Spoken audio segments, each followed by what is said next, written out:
Okay. Hey, Ah, I just pushed the little thing that said recording in process and I pushed OK, but I had to announce it. how are you? I'm good. I'm good. I went to a movie the other night with there were 123 other older gay men. If you looked around at the heads, they were either gray, bald, or dyed.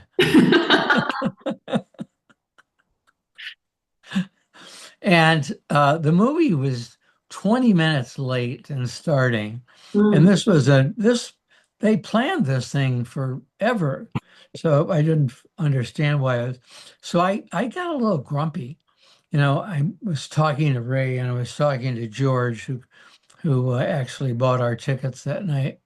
And they should make an announcement. They should come in here and talk about why I can't believe they're late.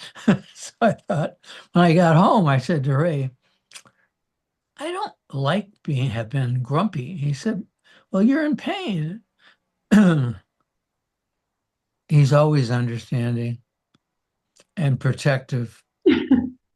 And I thought, you know what? I'm going to do some research on what makes us grumpy because your dog can be grumpy too. Mm. Horses can get grumpy, cats can get grumpy, Mm-hmm. cow. Where the So I want, patience is just not there. well, they're feeling deprived. They could be in pain. They haven't been fed, Mm-hmm. right? For some reason they didn't sleep. They've been in a fight outside, that you didn't know about. And it's all the same feelings, like plane cancellations, and movies that don't start on time. The movie, incidentally, was really good. It's called Plain Clothes. It's a gay film Mm-hmm. about a vice squad officer who happens to be uh, closeted, and a mark. He's used as a decoy in a department store, entrapping other people. And so he created a conversation with one of the people that he was going to have arrested. It turns out he loves him and he starts protecting him from being arrested. Very Good. interesting. So it was worth it in the end. Oh, way worth it in the end. I forgot about the delay. That's what Mm. happened. After the cancellation, you get on the plane, you forget about the grief that you felt before, right? Mm-hmm. So I thought, I'm going to ask Haley, what causes her to get grumpy Boy, for me, grumpiness is delays. And when I like, there's no space for patience. This. when there's a delay? Yeah, I'm a very, when delays or ultimately when things don't go as I was told they were going to go. Yes, yes. I can identify with that. I'm not a good, like, I'm a good spontaneous person. If there's nothing else going on and somebody says, do you want to come and do this? I'm good for that. Yeah, I'm also good for you're stuck in traffic. We're not moving. Let's take the next exit. I'm good for that. But yeah. if you tell me that we're going to um, go and do these things and then we're coming home, but really those things were never in the plan. It was something else, something else, something else. Then I get like that's very irritating to me. It is. You're stuck as a passenger, Yeah, and they're running their errands. I'm just like why couldn't you just tell me in the beginning? Did Like you give say me the that? option. I do say it now. I'm very, clear on you have to tell me what you're doing and with everybody or tell me that you're changing the plan and give me the option to speak about it. So it's that and then delays. I'm not a good delay person. I grew up in a household where you were 15 minutes early for everything. Uh-huh. And delay was like late was not at all an option. So when things are late, I do the same thing as you. I'm like, there should be a notice, there should be organization. Yes. Yes. And During I a take it delay, very personally. I take it as if they're like, oh, Hayley Evans is here, let's mess with her. the same. I'm thinking if this was my show, I would have prepared, for everything to go as Mm-hmm. time and even tested, right? So I'm an organizational freak too, And I that, think it's, there's some of us, whether it's the type A or the type B, I'm more along the type A where I thrive in organization. I thrive in structure. I thrive when, like, I can project plan stuff. yeah, And, yeah, it's difficult to live a life of freedom when you do thrive in that kind of structure. And to be able to accept that sometimes there is a universal delay for your own benefit and kind of sit yeah, and be like, all right, rather than this is happening to me, how is this happening for me? yeah. That's a really good perspective. You know that I recently got hearing aids. I don't have them in right now. Uh, but not being able to hear Mm, impacts grumpiness because you get worn down by you get yeah. worn down by saying, what did they say? What did they say? What Hmm. did they say? Or what did you say? I'm sorry. What did you say? And that wears you down. You feel like you're not part of the group anymore, Hmm. And I right? think it's, for me, it's the same as when I'm amongst people that speak Spanish really fast or a different dialect of Spanish. I'm just like, I give up. Yeah, I can't. I'm just going to sit here and follow verbal cues. yeah, yeah. And I think And it's, I think it can be very defeating. It can really knock your confidence. And I think, this is where the big theme for this last week has been, or the last 2 weeks, has been acceptance of like, why fight it? Yes, you can so, go home and, get your hearing aids. And yes, you can go and take your Spanish lessons to become more fluent. But I think there's always going to be times in our life where we can't keep up or it's just not our thing. And we can fight it and resist it and get grumpy, or we can just be like, I accept, I bow out. if I can guess, you're referring to the fact that you have several 1 week old puppies that you have to take care of. And that was not acceptable. That is not what your intention was. You never thought in a million years you would be in this situation. You're not particularly glad that you're in this situation, but you're grateful that you are. I exactly. And people are like, but it's puppies. I know. Like, I know, but I think what we don't realize is how much effort goes into life. And I've Oh, been huge. around, my experience. I've had a lot of experience with human babies and taking care of human babies, which is one of the reasons I don't have children because I'm like, that was enough for me.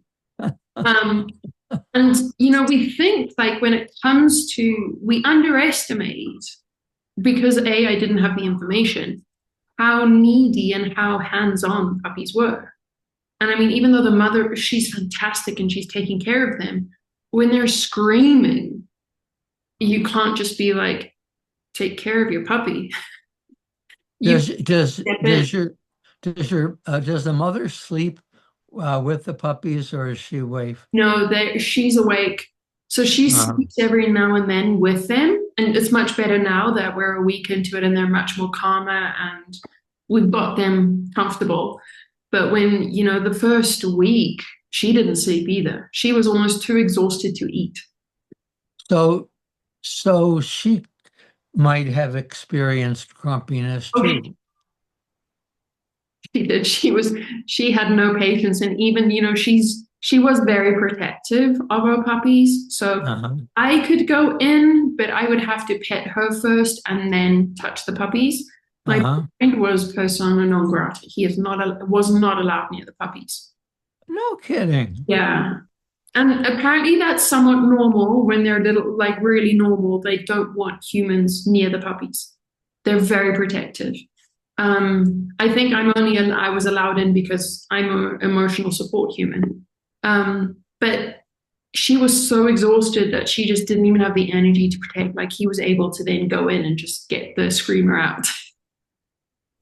And she would He just was us going like, do something. so maybe it's that she picks up on your feminine energy, which is a healing energy, but not a masculine energy. I think, I think perhaps that plays into it, but I think it's more has to do with I'm her human. Like literally within the first 12 hours of us having her, she imprinted on me. I see. My boyfriend was the one that saved her, like went and picked her up, Yeah. like off the truck and was with her right after the like trauma. I came later. So I was like, Be- she's going to imprint on him. Being unappreciated can be a source of grumpiness, Mm-hmm. that you don't feel appreciated. Uh, you Heard, feel, pardon? heard, like nobody's listening. Yeah. Um, I wondered whether or not age contributed to grumpiness. And it does have impact, but older people aren't necessarily grumpy. They can be the most relaxed, happy people that you've ever met. But when you do get older, I feel that for many people, there is an impatience and you're in constant pain. Mm, I mean, if you had a sit down discussion with these 123 guys, they could all tell you about their latest operation mm, because you have operations when you get older. mm, And and uh and so you're in pain. So you're grumpy or whatever the source is. And then I believe, Hayley, you have a choice to be grumpy and a choice to not be grumpy. mm-hmm, That that while it's going on, you can stop yourself and say that's not the person you want to be, mm-hmm. right? And change your attitude and your vibration. Absolutely. But but it's on you to do It's it. and I think, it's a very big, strong word there is responsibility. Ultimately, we are responsible for how we show up. Other people can mess up our plans, but we ultimately have responsibility for our reactions. Yes. Yes. Now, when you and I started talking before we started recording, and I asked you what, you wanted to talk about, um, and I said grumpiness, so we got grumpiness. Well, or I would have gotten grumpy. What is the word that you wanted to talk My about? word was acceptance. And I think that goes into the grumpiness, to be able to be responsible and take care of yourself when you feel grumpiness, you have to accept that you're grumpy. You have to accept that, all right, these circumstances built around, so now I'm grumpy. I accept that I'm grumpy. What am I going to do about it? And I think with that acceptance is, having to pay attention to, the grumpiness is this is happening to me. And, that's sort of like going into that martyr, that victim energy. I think acceptance is being able to see how is this happening for me. And there's a wonderful, saying that goes around now is that rejection is redirection. I like that. So, when we're talking about these delays and perhaps the movie was delayed 20 minutes, perhaps that was for you. Perhaps Uh-huh. it was better that you were delayed 20 minutes from leaving the cinema. Well, it could be for everybody in the theater, Mm-hmm. but it might have been just for one person and everybody else had the opportunity. Well, I guess no, everyone else had the same opportunity to grow Mm-hmm. from the experience. Yeah. Uh, And I think it's acceptance and responsibility kind of go together. Sometimes we're just too exhausted or so deep in the grumpiness that we don't want to take responsibility for ourselves. We want somebody else to come in and fix it for us. Like, put a service notice out there that we're late. Right. Get And somebody to fix this. I forget what word you just used, but in the US, you know that many, many, many, many people live in fear Mm, of what's next. Um, they have had friends deported. They've had family members deported. The laws are being passed that threaten them personally, and living in fear can create grumpiness I because you get worn down I day after agree. day. I do believe that living in high stress environments can weigh you down. Can being the word can. It can also help you to grow and to be like, all right, this is the circumstance I'm in. How can I make the most of it? Well, that's the difference between somebody who changes direction, right, and somebody who sits and grumbles, Mm-hmm. right? Is that old soul? It's definitely resilience. And why do some people have more resilience than other people? Or why can some people tap into that resilience more easily than other people? I don't know. What do you have a theory on that? Because um, I really do believe that we're all different, but some of us experience the same level of awareness, and we find each other, uh, and those people are more likely to see that there's a lesson there. What is it about, Haley? Why are we? Is it work, the work we put into being uh, wise, or can it be DNA? Can it be, the way you grew up, the house you grew up in? I think it's more, for me, the DNA, the house you grew up in, colors the experience. But I think the ability to tap into resilience and the ability to be curious about perhaps there's a different way.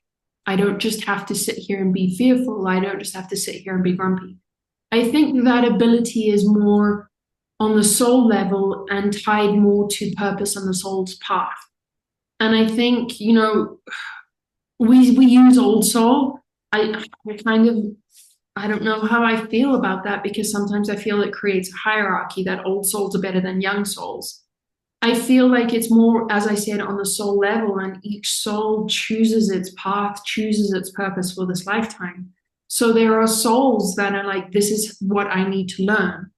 Whether that soul's been around for 5,000 years before, I think it's irrelevant because it doesn't matter in this lifetime. You being a 10,000-year-old soul isn't really doing much for you in this lifetime. You're still having to figure stuff out every single day, just like a baby would have to, or a child would have to, or a younger soul would have to. I think it's, I don't know why some people, some souls have this ability to tap into the resilience, which enables the growth, which enables the curiosity, which enables, civilization to change. And they're, Haley, the children uh, who are set apart. And every teacher in the world could say, "There's one in my classroom." Mm-hmm. And when it's parents teacher night, as the teacher, I need to tell the parent, your son is exceptional. Mm-hmm. He's kind, or your daughter is helpful to everybody. Uh, that and the teacher's not saying that to every parent. No. And I mean, it's so obvious too.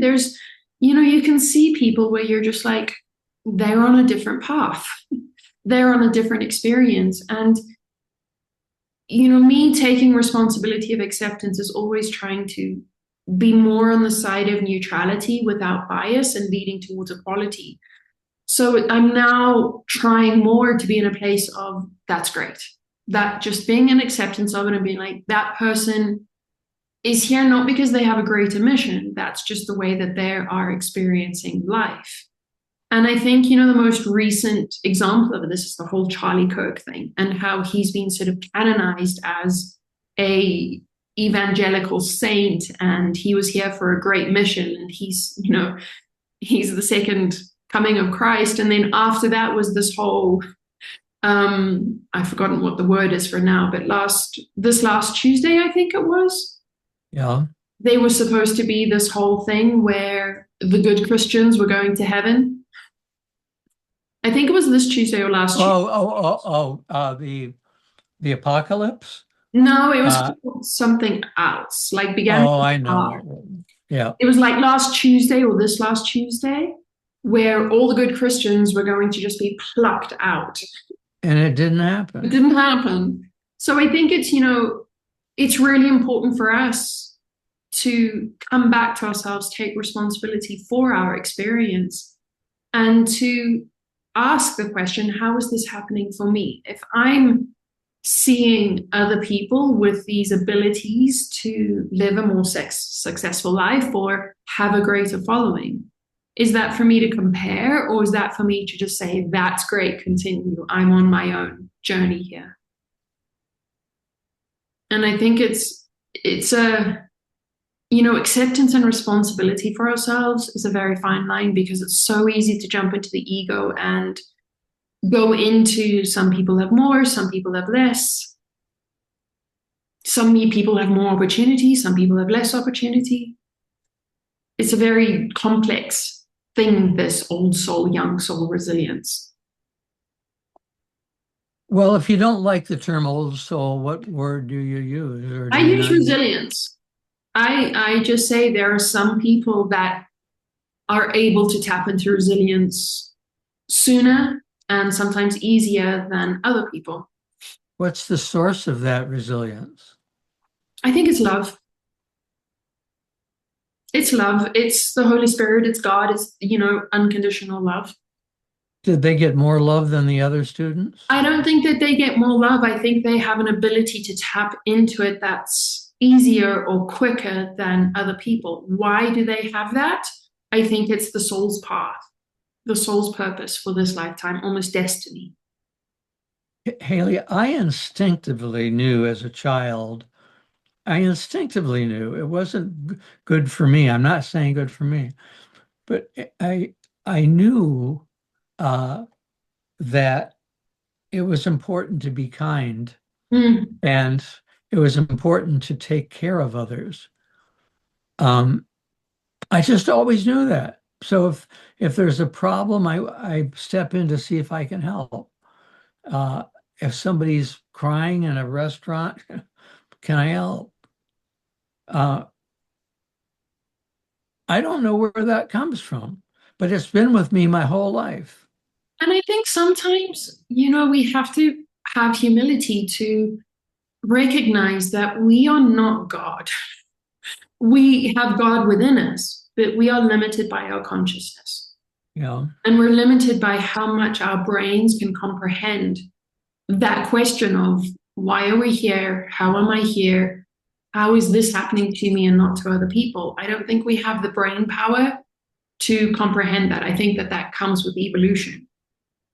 So I think sometimes it would be helpful to kind of sit there and go like, am I spending more time questioning the why than actually living it in the uh, acceptance of, I'm just a kind person. I don't need to explain it. I just need to be it. yeah. And I think there again is like a level of resilience, a level of growth to be like, I'm wasting my time questioning this all the time. Why can't I just be it? Well, I don't question it all the time. I question it with you, Mm-hmm. but on a daily basis, I don't think about it. You know, I We may not think about it, but these are like big questions that we all contemplate and we all kind of sit in our moments going like, why? Why? well, yeah. If a person is quote an old soul, and I know you don't like the word, uh, what we're saying is, and you said I could have lived 1,000 lives right? And that would be old. But how does that help me in this lifetime? Mm. Still have to make choices. But it does start the discussion of, do we have previous lives? I think all of it is just our searching for meaning Hmm. and our understanding of our place in all of this.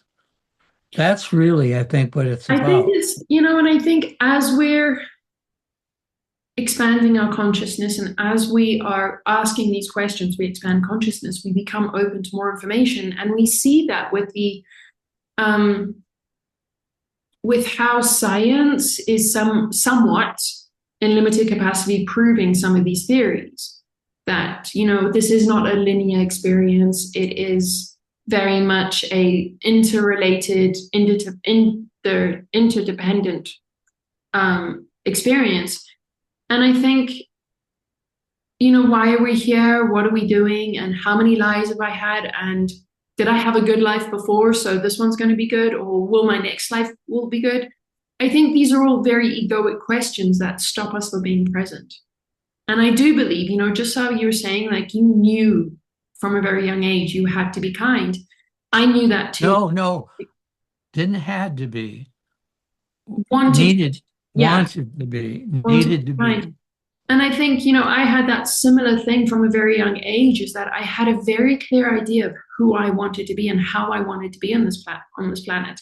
And that's evolved to, for me to be that person, I have to be present.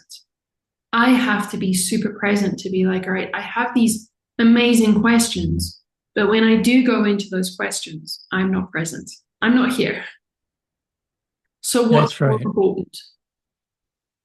I That's do find that I do answer some of those questions when I am being present. Like I will be very present and all of a sudden I'll get like a click in and be like, this is how it works. And I'm like, oh, that makes sense. uh-huh. The Uh-huh. aha moment. Well, thinking about what you just said is being present. I mean, there's a presence too, as you say, whatever comes up that gets answered, Mm-hmm. you're present to that connection that you just saw, right? Yeah. So it doesn't mean that you um, you're stirring the spaghetti, all right, and you're present to it.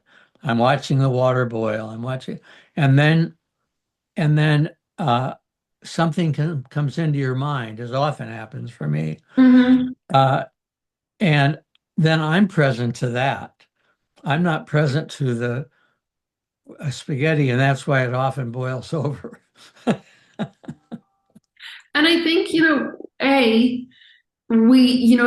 those aha moments come when we're super into something, we're very present with something because we're the most relaxed, we're the most open, we're in the state of most acceptance. So those aha Yeah. moments come in.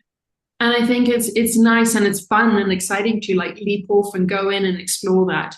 But I think coming back to responsibility again is to be like, all right, do I need to write that down so that I can come back to being present? Or do I need to put things on hold and go and sit with that? Yeah, I can write things down with the best of intentions. But unless it was a post-it on my forehead, I'm going to forget, you know. That's why it's a step forward and couple back and then It's couple a forward. And dance. yeah, it's It's a back and forth. dance. And I think this human experience is so grand and so large and so unexplained. And for me, it feels just easier, more open, more accepting to always ask the question, how is this happening for me? Was I supposed to forget? Was it taken out of my mind because it wasn't the most important thing for me to do? I get that that might be inconvenient sometimes for other people. I get that. I think, I also understand that sometimes that could be a sign of dementia or other Alzheimer's coming on. I think it's, still asking the question, like what are these things? What is the Alzheimer's? What is the dementia? Where do we go when we're in that state? And I think, how much suffering really is there at the soul level, at the conscious level in those states. A person in dementia, are they off in heaven already and having like the best time? And then they That's a, come back to earth and they're grumpy and they're like, who are you? Why are you interrupting my thing? uh-huh.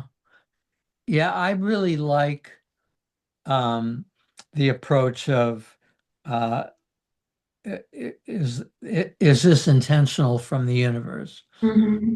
uh, rather than random? And what is there in it? What is it saying to me? Mm-hmm. And what What is am the I? truth? Pardon? What is the truth of the moment? Yeah, uh, that's exactly right.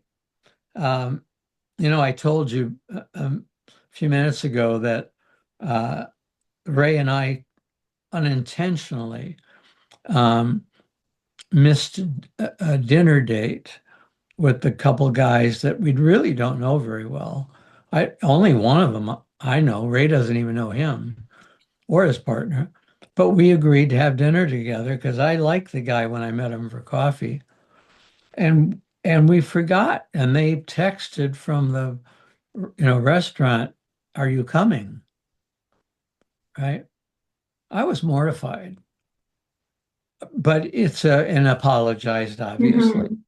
Mm-hmm. And asked if we couldn't get together again, let us have another try. Uh, but it is an opportunity to question why didn't you remember? Mm-hmm. Now, I know that age has something to do with memory. Mm-hmm. You know, I, you know, I have short-term memory loss. So does that, is this a moment to think about, okay, what does short-term memory loss mean to you? Mm-hmm. You used to be so organized, or you and took pride in it. Should you now feel ashamed that you don't have the same mental acuity, or should you be glad that you have recognized that you are aging and have the opportunity to accept all that comes with it, the good and the bad? As hard as it is, I think the right answer there is to always celebrate. Always look for how is this happening for me, or what can I do here? Where is the opportunity here? And I realize that's hard. It's hard for me. I think it's hard for anybody, and especially hard when we get sort of very closing news. It's hard. I think we have to have experiences where we have faith in ourselves, where we've had really bad news before, or we've thought it's the end of the world, but actually it was just another door opening into something we didn't even expect. That's not something that you necessarily say to people who feel stood up. This this is something you should feel grateful for. But I think, wouldn't it be wonderful if that's where we were as a society? I agree. That rather than like encouraging rage and punishment, we were like, hold on, how is this happening for you? Wait a minute, now you two guys get to have a very intimate dinner and get to go and do something that you can turn into something fun.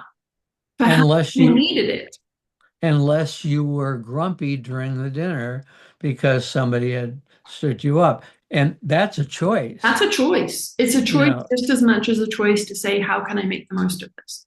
yeah, yeah, And sometimes making the most of it is just being like, I'm going home. I'm done. I'm going home. I'm putting on my PJs and I'm watching a movie. yeah. It's a I'd have to have dinner first. Well, but having dinner at home or like calling in something, there's always, we're faced with so many different possibilities in every single moment. And I think we get so stuck on what looks like the best one or should be the best one. Hayley, does the dude, your partner, his name Hugo. Hugo? Now, see, I could put a post-it on my Well, I head. also refer to him mostly as the dude on this jury. Yeah, So, is the dude, does he have the same reactions you do? Does he see uh, obstacles as gifts? And if he doesn't, how do you reconcile with him your differences of reaction, Mhm. you know, He to the waiter being late? he's much more open to the flexibility of things than I am. He's much more open to that. He's more open to like changing plans at the last minute if it needs to be done. He's more open to it. So we have had a few conversations where I'm like, listen, this is me. I get that it's not like the best part of me. I'm working on it, but you need to know that this is definitely something that's going to change my mood. And like I said, my side of that is like I'm going to try to take responsibility and really push myself to be like this is not intentional. So he's usually him and I are usually on the same page, but he does take like tardiness much more calmer than I do. He's like we'll get there when we're getting there. And I think that too is a cultural thing. You know, he grew up not only in a house but in a culture where time is just an idea of when. It's not the I grew up in a household where it was like it's 15 minutes early or you're late or you're going to Do get you, behind. do you think his influence will change the way you see things? Absolutely. It's good Yeah. reinforcement for me. And the fact that it's very kind and calm reinforcement is also like a flick on the forehead for me. I'm used to having reinforcement that is very jarring and puts me more in a defensive mode. So when I'm met with this kindness and this love, and I was like, no, it's okay. I'm like, what is this? What's your game? So Haley, how do you, and I researched this one too. uh, how do you respond if the dude is grumpy? How do you, and what do you stay away? Do you ask what's going on? How do you deal with it? I offer space. I offer You, space. you give them space? I will ask him, do you need space? Do you need anything from me? And he's very good in terms of telling me what he needs, and we leave it at that for like 30 minutes. If it continues for more like than an hour, then I'll be like, dude, you've got to do something about this. And it's the same for me too. Like if I'm having a moment, he will be like, what do you need? And it's fine for an hour after that. There has to be like decisive action to get out of it. Which again, I'm very grateful for the lesson of him because it's always this loving kindness of like, let's try something different. How often? Well, the advice given uh, is active listening, Mm. that you uh, ask them if they want to talk about it. Mm-hmm. And if they do, you just listen. You don't argue. It's their it's their issue, and you're helping them along. Yeah, and I think it's, part of that active listening is just asking questions. What do you need? Tell me I what love you need. I love the question, what do you need? With Ray and me, if we feel slighted by the other, Mhm. uh, and you can see the mood is, Yeah. uh, You can feel the cold coming in. you can feel it. I'll say, is this that important? Say no, it's not, and then get back to relaxing. Mhm. Uh, but being slighted can, feel like unappreciated. There can all kinds of things associated with it, Mhm. and it doesn't have to be me that triggered it. Well, maybe I triggered it, but it's not me that Matt projects it, and Matt uh, makes it bigger than it is, right? So, what do you need? I think. again, coming back, like, why do you and Ray communicate like that? Or why do me and Hugo communicate like this versus other people who communicate more with conflict? And for that, my response is, it's not that important that it's an old soul. It's just, this is the path I'm on. This is the path you're on. You're on that path. And at some point, hopefully, you'll get to a point where you're like, enough. There has to be a better way. Yeah, the research says an hour, as you say, is sort of the limit, and to establish boundaries for yourself, Mm-hmm. so that you're not hurt by things that are said, uh, Yeah. and you don't take them But personally. isn't that for me, that just comes right back to kindness. To what, honey? Kindness. Kindness. I Yeah. don't want to say something that is not kind to one of the most important people in my life. I don't want to say things that are not kind to anybody. I neither do I, So but I think again, that responsibility comes in where you're like, I'm going to take the responsibility to choose silence until I find the right words. And I'll communicate. Like, we do have this communication now where it's like, I'm choosing silence. I don't have the right words. I will talk when I have the right words. And I'm grateful that both him and I are like, fine, I will wait. And that waiting is like very difficult because it's almost like when you get that text, hey, we need to talk, you're just like, ugh. When somebody is like, I don't know if you experience this, when he says to me, I need silence, I'm not going to be speaking until I find the right words. I'm like, well, that's great. How long do you need? Is this going to be 5 minutes or 15 or an hour? yeah, can I ask you like one question, um, before we're silent? What are we doing for dinner? Yeah. And now that is even like, it's very difficult. It's just these weird little communication things that come in, which again gives us an opportunity for choice. Are we going to accept and say, right, how is this happening for me? And how can I be the most kind, loving version of myself? Or am I going to resist it and go into grumpiness and not only make my life more difficult, but the entire house now has this like, bleh. Yeah, you can go to grumpiness when you feel shut out, Mm-hmm. you know, um, and uh, but you have the choice about that.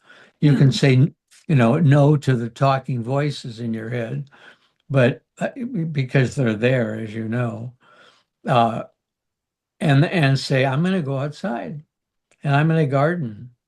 I love And I gardening. think ultimately that's taking responsibility. You saying, I'm going to take care of myself Hmm. so that I can meet you. Yeah, And yeah. I think, when we come back to the loving kindness, being the motivation for everything, by taking care of yourself, and we speak about this, putting the mask on yourself first before other people, that's the best example of loving kindness. Might not be the most accepted, but it's definitely the best. And loving kindness can be stepping back and going and making dinner, Mm-hmm. and doing it with happy thoughts, not resentful No, no, thoughts. no, no. You don't want that in your food. Yeah, you don't. Or in the garden. You don't want that in the garden. No, and I Uh, noticed, speaking about the dog, like with the puppies and not being able to sleep for those first few nights or first 5 nights, it did take a toll on Hugo and I. We were like on our last edge individually and together. So it was like tiny little words we felt slighted. And you could instantly see like the dog would be like, you could feel her kind of being like, I don't know what's about to happen. And, I saw that and I was just like, oh, we have to fix this. It's one thing for me to be off, it's one thing for him to be off, but when it's impacting like further than the two of us, it has to be resolved. And I think, that is somewhat sometimes the benefit of having other beings in your house that can instantly reflect that energy to you. Sebastian does that. And it's like it breaks your heart when they give you those eyes of like, are you okay? Do you need anything? And lifting Should the I be paw. quiet? Yeah, lifting. Oh, yeah. Quiet's not something that he enjoys. It's He a mo he's no, that's I mean, we have plenty of time, where we don't have to pay any attention to him, but uh not a long time. no, no.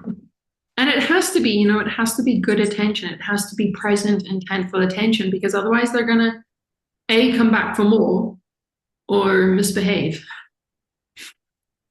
Uh are you doing a lot of cleanup with the puppies?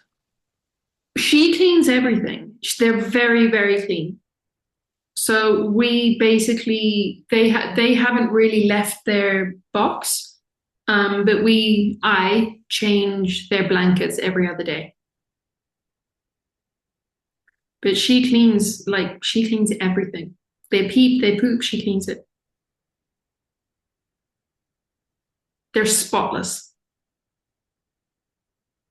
Yeah, I what other animal does that I it fascinates me It that fascinates the me. mother takes such responsibility. I'm not sure you would get the same reaction from the male dog, who, I Yeah, I don't know if the male dogs even they allow the male, like the female will allow the male dog in the area during those first few weeks. But I think until they're stronger, they definitely have to have their eyes open, and until they can walk and kind of move themselves around, she cleans everything. It's spotless. um, It's spotless. so tell me how much time do we have? We've got like 10 minutes. 10 minutes. I want to know, because as you said, everyone thinks, oh, puppies, you know, uh, it is fascinating. You talk about holding a lot of babies, Mm-hmm. and for me, the thing is watching them grow, and w- more so, watching them become aware of what's around them, right? And so, do the puppies ever get out of the box?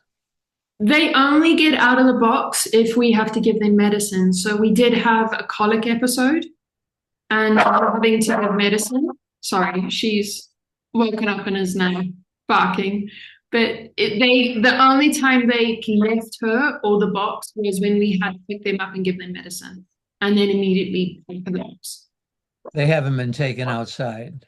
Nope, nope. So what we know is that they kind of have to stay in the box, A, for their safety, for their warmth, and for their comfort, because they obviously have their noses, they're smelling, that's what's comfortable to them. But also, if you move them, that encourages her to abandon them. So And when you take out the blanket, uh, you're disturbing their peace. yeah, so they stay. So we have this big sort of crate thing, and Mhm. they have their bed in one corner and this sort of area for Lulu just to have some alone time. And they go into the blanket that they were in originally. They go into that blanket, quickly change out, and then put them in the new blanket and in their bed. And she gets in the bed with them, and that seems to be working.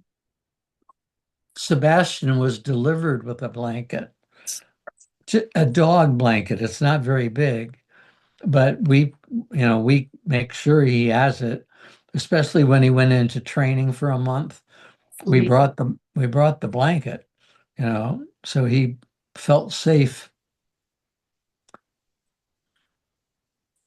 It's I think it's too soon to tell how attached they're going to be to their houses, and I worry about this because we are going to sell them. We're not keeping all of them, and I'm like, oh, will they be okay when they go to the new house? Ray Will wants they you to have their keep blankets? Ray wants you to keep the black one. He Oh, said he said it's beautiful. everybody wants the black one. and the multicolored one. The black one is very popular. Yeah, we'll take it. We'll send it to you, but as long as Sebastian doesn't eat it, because it's little, Yeah, like this big. no, we won't take it, but we did think it was beautiful. He's And he's he's stunning, and his fur is longer, and he has a white like lightning stripe in his oh, chest. he does. Mhm. Ah. He's stunning, and then the multicolored one is a clown. He is definitely the one with more character so far. So you can tell right now uh, what their behaviors are and Mhm. Which what they're one's the going. alpha? Yeah, yeah. S- There's definitely an So alpha male. so uh, is there a hierarchy then? Not that we've seen so far, but like they all kind of eat together. But what we see is that the black one and the alpha male get to her quicker and push their way in to where they want to eat, and the other two kind of have to scramble over them and get food. And Okay. the other two are definitely more vocal. Uh-huh. One, because one of them, they both kind of had a little bit of a colic episode, but they're definitely more vocal and more needy. That would be an interesting thing to share with the people who buy the dog. Yeah. So this is like we've put it out there. People want them, but we're like we're not actually going to put it out officially until we know their characters a little bit more and can be like, all right, this dog is needy. It needs needy parents, or parents then can pay attention to their needs. Uh, it doesn't matter at all to me, and it may not to you, but is are the puppies AKC uh, certified? Meaning the No, mother was no, the mother isn't certified. no, no. We adopted her off the street. We have Okay, no idea. Yeah, and we don't and know who the baby daddy is. We don't know if and it's another dachshund or if it's a Chihuahua. and and did your vet not say it was a mix? So he's not sure yet, and they're too small to really tell. So based on their colors, I would say they're Chihuahuas. But we need their faces to grow a little bit more to be able to see what's happening with the snout. And then also put it out like, okay, these are not 100%, they're 50/50s. So, for the people listening to this conversation who might think, what is this all about the puppies? I can bring it full circle, and go back to what we were talking about and uh, grumpiness around taking care of little dogs. But I, I like personal stories. And I like hearing about how it impacts you. That you've had no sleep for 5 5 days. days. Yeah, It's not like, she does an enormous amount, but I think, coming back to that acceptance is I it changes your life immensely to go from being independent to semi-independent to not actually having any independence. And that can make you grumpy. that And so it's that, so something outside yourself is impacting yeah. your moods. Yeah, and so yeah, And I I think, get it. and I think it's not like a thing about like I don't like the puppies or I wish the puppies weren't here. That's irrelevant. The puppies are here. They are extremely cute, but I still have to accept that I feel caged in. I have to Yeah, accept that this is way bigger than I thought it was going to be. yeah. If And you then in can, that acceptance is the decision of like, all right, stop fighting this, make it the most. yeah, yeah. If you can let go of your feeling, this is not what I thought it was going to Mhm. be. It is what it is, and they're your spiritual teacher. They're definitely teachers and they're very sweet. I'm very grateful that all of my lessons right now are loving kindness lessons. They're not Yeah, hits. you're well prepared for this. We were, I'm also not, yeah, we were well prepared to a point. No, no, spiritually. Yeah. Yeah. Yeah. I think so. I think it's, as you practice more and as you lean into acceptance more, it becomes easier to do that when you're in stressful moments. So it doesn't seem like it's that big a deal. Coming back to how you and Ray communicate, where you're like, is it that important? Is it that important to be so grumpy, to be so angry, and to fight it? Or is it more important to be like, all right, this is what it is. How can we make it the best for everybody right now? How can And I still, and let's enjoy dinner. yeah, and let's enjoy this experience with the puppies and let's, find a routine where, we just this last weekend too, we were like, we have to have a routine where we're leaving together. And lo and behold, everything was fine. So we're like, okay, this works. So maybe when we talk in a couple weeks, you by then are they should be able to be out of the box. By then, they should be out of the box. So I might have them all here. I would think I would love to see them. I Uh, would once their eyes are open and once they have the strength to hold their bodies up and walk around, that will be a whole new chapter because we have to make the house puppy safe. yeah, you do. So right now, again, coming back to that acceptance, which is it is a big lift. Let's enjoy this now because in a week or two, it's going to be more. And yeah, But we'll get to play with them more. yeah, and the demands are going to change. Mm-hmm. They'll be able to take care as they get older of things that, right now may be a nuisance. Yeah, Uh, um, and you're going to see changes in behaviors and personality developments. which is going to be really cute. We're looking It's forward to it. And I think, ultimately it comes down, I know that we're out of time, but it comes down to the gratitude of this must be really good if we're blessed with this kind of abundance, like the abundance of life. This is a good sign. yes, it is. So let's just stick with that and build from that. Yes, it's a miracle. Mm-hmm. I think giving birth to life is a miracle, It's, and you get you have the blessing of being the guardian angels that see this miracle continue. yep. And, these things are going to be extensions of us. They're going to go out into the world to their new families with sort of the foundation that we've given them. And I think that, still goes towards this idea of our impact. And, it's not just our impact with humans, it's our impact with everything, the plants, with the animals, with how you're driving. Yeah, It yeah. all counts, it all matters. And sometimes it's, it matters how you're choosing to embrace it or resist it. We're a love me, love my dog household.